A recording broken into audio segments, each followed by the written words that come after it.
श्री कृष्ण आगे कहते हैं, हे अर्जुन, तू आसक्ति से रहित होकर अपने कर्म को यज्ञ के निमित्त मानकर कर्म कर। सृष्टि की स्थापना करने वाले प्रजापिता ब्रह्मा ने यज्ञ के साथ मानव जाति का निर्माण किया और कहा कि यह यज्ञ मनुष्यात्माओं की उन्नति का कारण बनेगा। इस यज्ञ के माध्यम से तुम देवताओं को आगे बढ़ाओ और देवता तुम्हें आगे बढ़ाएंगे। इस तरह निस्वार्थ भाव से एक दूसरे को आगे बढ़ाते हुए तुम परम कल्याण को प्राप्त हो जाओगे। जो मनुष्यात्मा सिर्फ खुद के लिए सोचता है और देवताओं का धन्यवाद नहीं करता, वो असल में चोर होता है।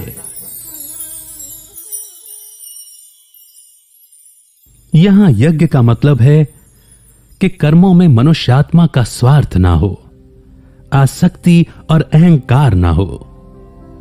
यज्ञ का मतलब किसी अच्छे उद्देश्य के लिए किया गया निष्काम कर्म, परोपकार करना और दया की भावना, ये भी यज्ञ बताए गए हैं। जब तक कर्म को निस्वार्थ भाव से नहीं किया जाएगा, तब तक दुनिया कर्म के बंधनों में उलझी रहेगी। ऐसा कर्म आत्मसमर्पण की भावना के साथ सभी की भलाई के लिए किया जाता है। ऐसा कर्म मनुष्यात्मा को बंधन में नहीं बांधता।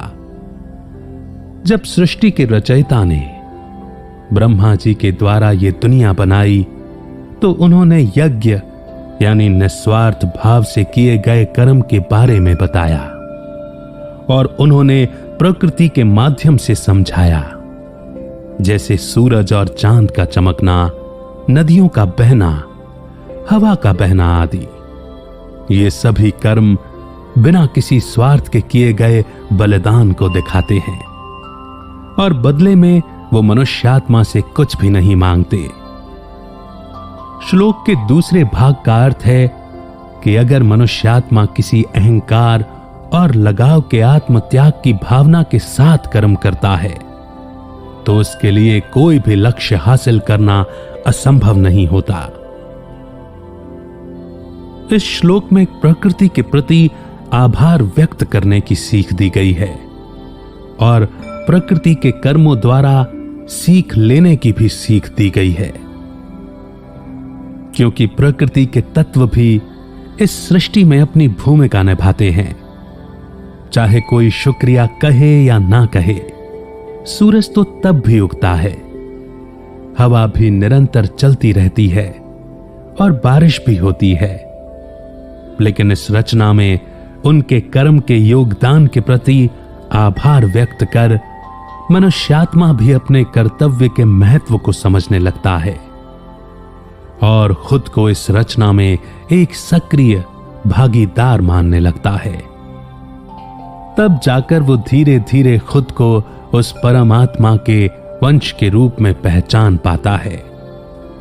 जब प्रकृति सिर्फ देना जानती है और बदले में कुछ नहीं मांगती, ना ही कुछ पाने की इच्छा करती है, तो मनुष्य आत्मा का भी कर्तव्य है कि वो प्रकृति के लिए निस्वार्थ भाव से कर्म करे। इस तरह एक दूसरे की मदद करते हुए मनुष्यात्मा जीवन मुक्ति को प्राप्त कर सकती है। यहां इस बात को समझाया गया है कि ब्रह्मांड में मौजूद हर चीज एक दूसरे से जुड़ी हुई है। यहां प्रकृति और जीवात्माएं जीने के लिए एक दूसरे पर निर्भर करते हैं। यहां यह भी कहा गया है कि जो मनुष्य स्वार्थ में डूबकर सिर्फ खुद के लिए कर्म करता है, प्रकृति के प्रति आभार व्यक्त नहीं करता, वो असल में चोर होता है। इसीलिए वेदों में कहा गया है कि हर मनुष्य इस सृष्टि में एक सक्रिय भागीदार होता है और उसे अपना कर्म निस्वार्थ भाव से करना चाहिए, क्योंकि हर एक की मंजिल एक ही है और वहां तक पहुंचने का रास्ता है कर्म योग, यानी निस्वार्थ भाव से किया गया कर्म। श्री कृष्ण आगे समझाते हैं, यज्ञ से बचे हुए अन्न को खाने वाले श्रेष्ठ पुरुष सब पापों से मुक्त हो जाते हैं, और जो पापी मनुष्यात्मा अपना शरीर पोषण करने के लिए ही अन्न पकाते हैं, वे तो पाप को ही खाते हैं। सभी जीवों का शरीर अन्न से चलता है।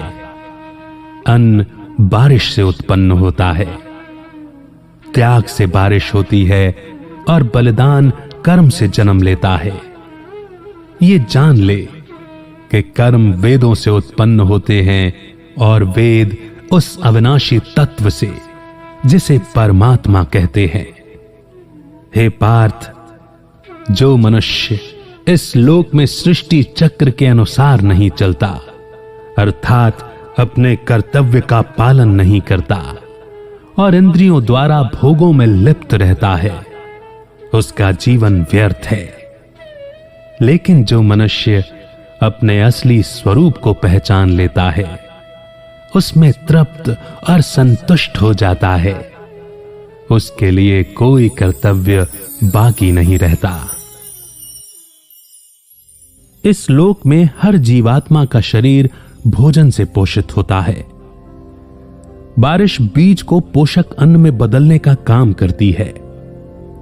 इसी तरह जब निस्वार्थ भाव से किसी भी क्षेत्र में कर्म किया जाता है, तो बारिश यानी ऐसी स्थिति बनने लगती है जिसके अन्न से यानी फल से पूरा समाज पोषित होता है। सही कर्म का यह सिद्धांत स्वयं परमात्मा से आया है, जिसे वेदों के माध्यम से बताया गया है। ब्रह्मांड का हर सदस्य सृष्टि चक्र को ठीक से चलाने के लिए अपना योगदान देता है, लेकिन सभी जीवों में सिर्फ मनुष्यात्मा को कर्म की आजादी का विकल्प दिया गया है।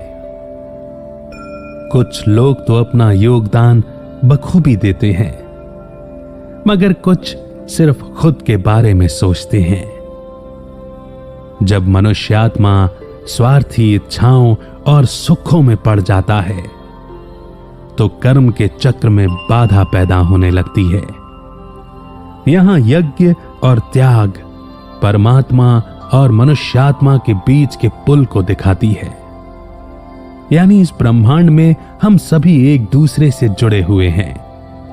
जीवात्मा में भी जीव यानी कि शरीर जो प्रकृति के 5 तत्वों से मिलकर बना है, और आत्मा जो प्रकृति से बने इन 5 तत्वों के द्वारा ही कर्म करती है। इसीलिए कहा गया है कि जो सिर्फ अपने लिए कर्म करता है, उसका जीवन निरर्थक है। कर्म होगा तो उसका फल भी अवश्य होगा।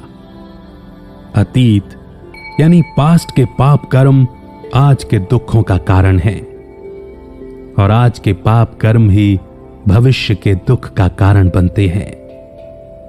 अगर निस्वार्थ भाव से कर्म किए जाएं, तो समाज के सभी दुखों को मिटाया जा सकता है।